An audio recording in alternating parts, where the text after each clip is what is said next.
Here we go. Whenever you're ready. Okay. Hello, I'm Marina, and welcome to our Group Ethics Project, a collaborative presentation for CM-500 DREM, Introduction to the Counseling Profession and Ethics. And I'm Nicole. We just want to say thank you to our fellow students and to our esteemed instructor, Dr. E, for joining us today. This is a quick overview of what we have in store for you. No need to discuss in depth here. It just might be of useful later review or to navigate to a section. I have to say, creating our table of contents was very useful in structuring our thought processes and streamlining our research methods. If nothing else, we are prolific, maybe even exhaustive, but hopefully not exhausting. Per our assignment instructions, the purpose of this project is to demonstrate skills in team-based research and problem solving, allowing us a valuable opportunity to step outside our own perspectives, opinions, and biases. In the creation of what we hope is an engaging, informative presentation, we got just a taste of what collaboration and consultation with our peers and supervisors might be like in the future. The way we came together was not especially unique to our peers, but we thought it is essential to at least include a rundown of our methodology for this to constitute a complete report. So we are the only party of two. Some might say we were the stragglers or the wallflowers, but we were grateful for all the more time to get to know one another. If you're as bad at names as I am, again, I'm Nichol Lovett-Navarro, a recent hyphenate who just married the love of my life. We have two dogs and live in Los Angeles, where I'm thrilled to be making this midlife career transition. I'm Marina. I live in a small rural town in Kansas with my dog Ivan and our three cats. I work at a community mental health center with a group of amazing people. I'm Sagittarius, and so are my parents and sister. I'm trilingual. I enjoy reading and rewatching TV shows from the 90s and 2000s. Navigating scope of confidence as an intern. Given the fact that we are training to move into the field as novices, our first thought that this is a very relevant subject to us. No one wants to feel incompetent, but there's simply no way around a lack of experience. Our case study objectives were to explore the ethical complexity in evaluating and balancing a client's needs, the role supervision plays, and the possibility of referral versus a professional commitment to ongoing development. Here are the precise details that were provided. Jessica Miller, a 25-year-old counseling intern with a background in general counseling. Jessica has received minimal training in trauma therapy and feels uncomfortable addressing the complexity of combat-related trauma. It's important to be aware of how much we don't know about our intern, who is essentially our avatar in this scenario, as that means we have a number of undetermined variables to consider when our client comes seeking services. What we do know is that Jessica is an intern. According to the Chicago School Mental Health Counselor Program Guidebook 24 in 2000 and the Council for Accreditation of Counseling and Related Education Programs, CACREP 2026, students typically need to complete 600 hours of internship on site in a clinical setting is relevant to any specialty training in which the counsel clients conduct assessments, diagnose, treatment planning, and progress notes under supervision. Just to reiterate, Jessica has no specialty area. Her background is limited only to general counseling, so the prospect of trauma counseling is distressing to her. Speaking of trauma, here are the precise details we were provided about our client. Alex Johnson is a 28-year-old military veteran with a history of combat-related trauma. Alex is seeking counseling for PTSD and has specifically requested a counselor with experience in trauma therapy. So right off the bat, we see we have a situation where the client requested a specialist and the assigned intern is not a specialist. Upon first glance, it seems like this should be a no-brainer. Get the client what he wants. Release the intern from the obligation that she is not trained for, right? Not necessarily, because again, we also have to carefully consider what's not on the page to make the best, most informed decision for our client as his counselor. In the event Jessica has been trained in a CACREP endorsed institution, she knows that the most obvious action is not always the best action for the client's welfare. Jessica's top priority, according to the ACA 2014 Code of Ethics. Furthermore, Furthermore, she is aware that taking any single pass over another in favor of the client's welfare could also result in the violation of one or more ethical codes mandated by whatever association or organization to which she might belong, legal statutes, preceding clinical diagnosis or recommendation, and even her own personal needs. Remley and Hurley, 2025. So Jessica is faced with a dilemma. Should she proceed with services to Alex? Should she proceed with services to Alex under supervision of a superior? Or should she refer Alex to another mental health care provider who already possesses the client's requested qualifications? Without knowing all of the facts, we must explore Jessica's myriad options and motivations, any potential obstacles, and the prospective positive and negative outcomes of her actions. Here are some of the prominent reasons Jessica might proceed. Her oath to non-discrimination, her commitment to learn new skills. She has found a different basis on which to relate to the client. There are no other caregivers available to the client, or her employer insists. And here are some of the main reasons Jessica might wish to move ahead with treating Alex, but under supervision. She wants to ensure proper practice. She needs to legally protect herself. She wants to impress her boss, or she trusts her superiors to intervene should things go wrong. And finally, here are some of the prevailing reasons Jessica might wish to refer out her client. If the client, her employer, or other authoritative institution insists, her fear of failing the client, does not feel ready and or does not wish to specialize in PTSD trauma, or a counselor better suited to the client has been identified and is available. Guess what? There's a professional process for this. Actually, there are many processes from which to choose, and no single one of them is right. According to Johnson et al.'s 2021 study comparing ethical decision-making models, or EDMs, over 1,500 articles have been published in scientific journals on the subject, and at least 38 different models have been identified and used in practice. So clearly, no single one of them is correct in every situation. We won't bore you with the details of all of them. We just thought it was really interesting that there were so many variations. And that's largely because every major professional association comes with its own code of ethics, out of which these many models arise. As we well know by now, the ACA, as well as the National Board for Certified Counselors, NBCC 2023, each have one, and so does the American Psychological Association, APA 2017. The same goes for special associations like the Associations for Black Psychologists 2019 and the National Association of School Psychologists 2020. Per Johnson et al., EDM models are classified as either philosophical or theoretical in basis, but share commonalities across both. Upon reviewing the models most commonly used in counseling profession, we selected one to work with Jessica's dilemma.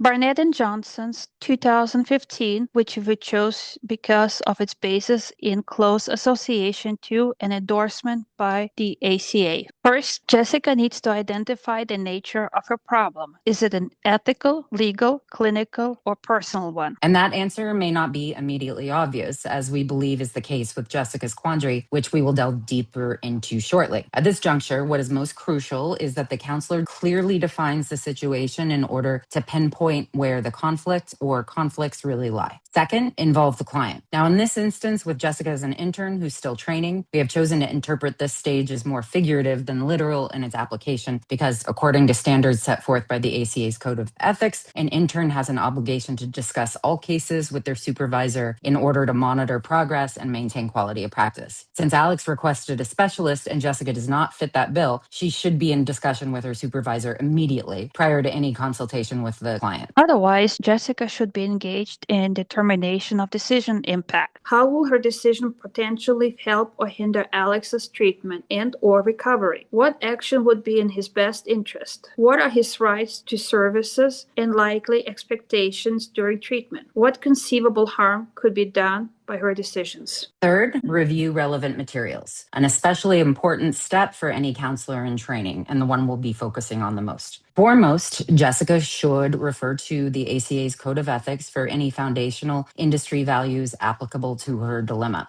some of which she might find are in conflict with one another when she begins working the EDM. In addition to reviewing the National Board of Certified Counselors 2023 Code of Ethics and any other relevant agency Society or Association's publications. She should also seek out literature relative to Alex's specific needs, such as the Department of Veterans Affairs and the Department of Defense treatment guidelines. It might also be a good idea to consult legal records. The bottom line is that studying as many other professional mental behavioral health texts, articles, books, and journals as she can will only enrich Jessica's understanding of Alex's unique needs. Fourth step in our EDM model is that the counselor should be aware of their own principles and virtues. How could Jessica's pre-existing personal beliefs, morals, or biases compete with laws, regulations, and policies reviewed in step 3? Maybe she is an avid anti-war demonstrator who believes guns should be outlawed. Maybe she lost a beloved parent to depression or suicide and aims to avoid being triggered by trauma treatment. But could Jessica's principles and virtues also benefit her counseling relationship with Alex? Maybe she's the avid anti-war demonstrator who is interested in rehab techniques. Maybe she lost that beloved parent to depression or suicide and as a result is really committed to its prevention/treatment in others. Bramley and Hurley advise that Jessica, rather than focus exclusively on what you need to do in the situation, also reflects on who you want to be and how possible actions might affect your sense of moral selfhood. The fifth step in Barnett and Johnson's model is to acknowledge your feelings. Emotions can cloud judgment. Trying to ignore them or hoping they'll just go away is unrealistic and not constructive. Jessica will have to honestly ask herself how her personal feelings might be impacting her decision-making process. We know already that she feels uncomfortable in treating a client with combat-related trauma, but is this feeling entirely competence-based, or could it be drawing from a pre-existing sense of inadequacy or shame? Step 6. Consult. It is critical that Jessica seeks consultation not only with her supervisor, but also with the trusted, forthright colleagues or experts who will broaden her understanding of the dilemma, as well as facilitate confidentiality of both the client and provider. Ideally, they should be familiar with the area of concern and knowledgeable in legal and ethical issues. And if she's determined her problem might have a legal bearing, it would be in Jessica's best interest to obtain legal advice from an attorney. According to Barnett and Johnson, 2015, decisions made in isolation are rarely as sound as decisions made in consultation. As mentioned in step 2, since Jessica is an intern, as a routine safeguard to proper professional practice and to increase intern effectiveness, she should have already been in contact with her supervisor, Remley and Hurley, 2025. Additionally, consultation under the umbrella of a superior is an invaluable means of a supervisee obtaining legal protection, commonly referred to as vicarious liability. The seventh step of Barnett and Johnson's EDM is to contextualize. Your cultural identity as a counselor might differ from that of your client. Jessica's assessment of the issue and ultimate decision can not only be right for her, it must also be considerate of her client's worldview. Nothing occurs in a vacuum, so Jessica needs to be cognizant of how her decision may have a ripple effect across Alex's family members, support group, and or community as well. Almost done with our EDM. We have step 8, actions become outcomes. What do you want to happen? What can you feasibly do to achieve it? Rarely does a single desired outcome emerge. More realistically, your goal involves multiple outcomes, thus must begin with multiple actions.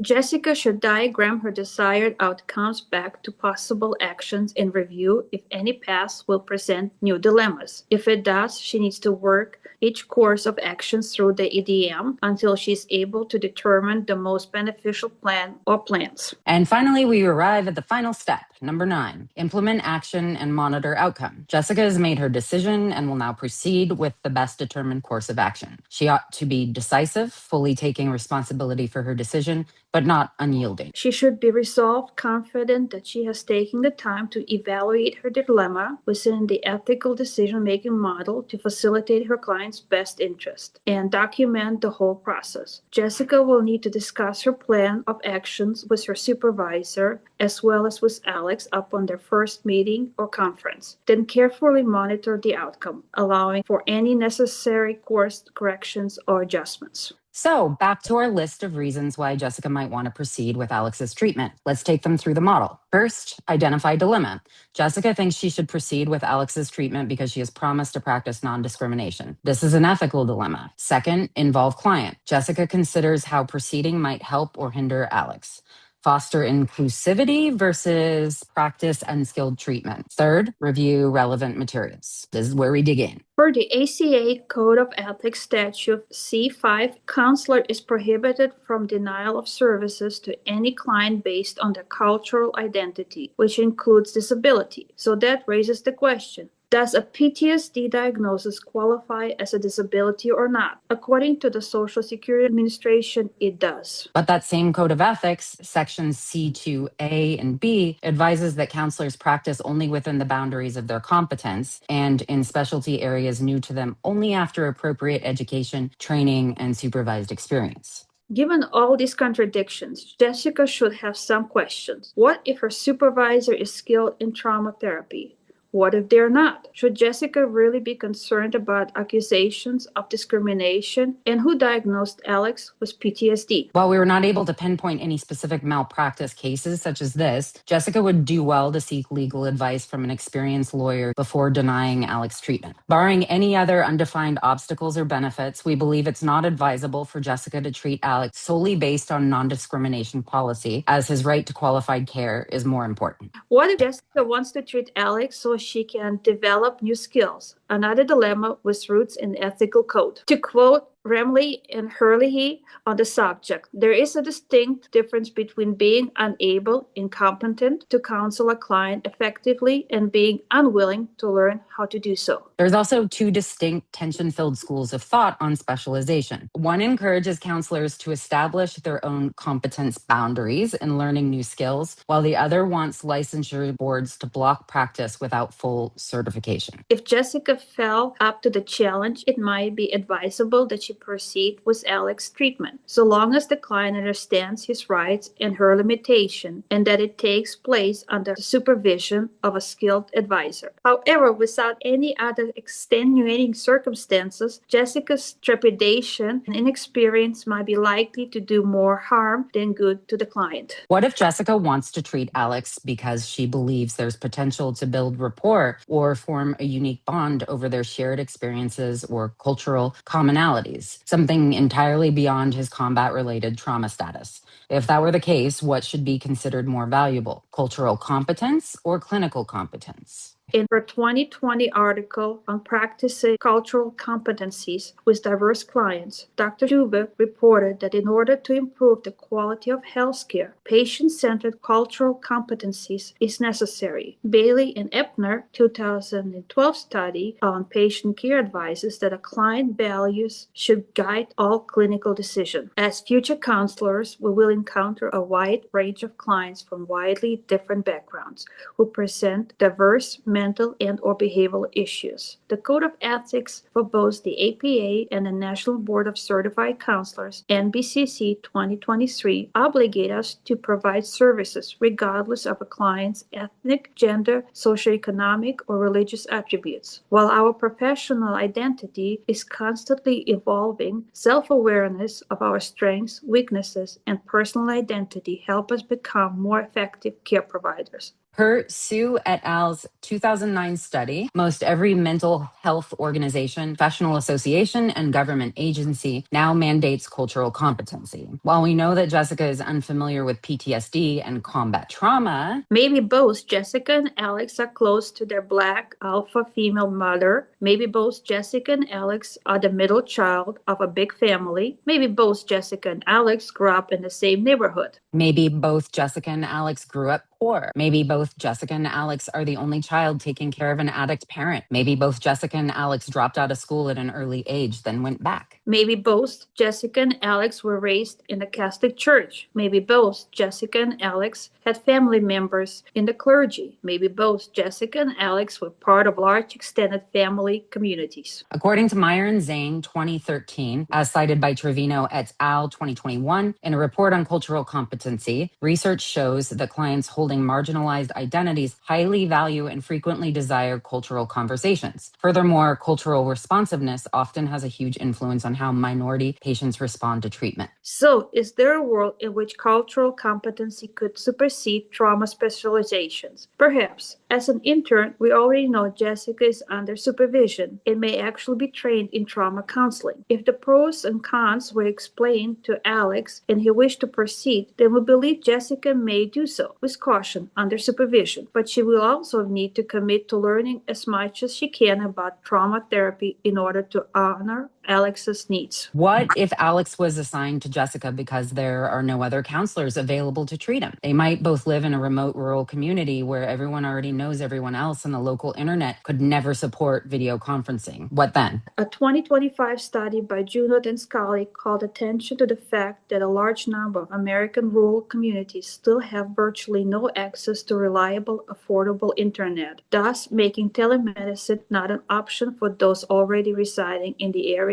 where dual relationships are already unavoidable. Kremley and Hurley, 2025. In fact, based on a survey conducted in 2019, the International Telecommunication Union surmised that 50% of Americans had zero access to the internet. What are these people expected to do? While the Code of Ethics for the American Association for Marriage and Family Therapy 2001 advises counselors to avoid dual relationship at all costs, but offer no strategy for its application in rural communities. This scenario is particularly difficult because it all but erases the client's autonomy due to circumstances beyond any of the parties involved control. However, we believe that Jessica may proceed with caution, under supervision, and with a commitment to do the research, because the least desirable outcome would be for a client seeking treatment to be prevented from obtaining any at all. What if Jessica's supervisor mandates that Jessica treat Alex in spite of the intern's reservations? Supervisors are expected to be exceedingly competent and compliant with all regional and federal ethical codes and legalities. Maybe the supervisor expects trainees to rise to the challenge under the skillful guidance. Maybe the volume of clients that their organization is responsible for exceeds the ability to offer options in specialized care.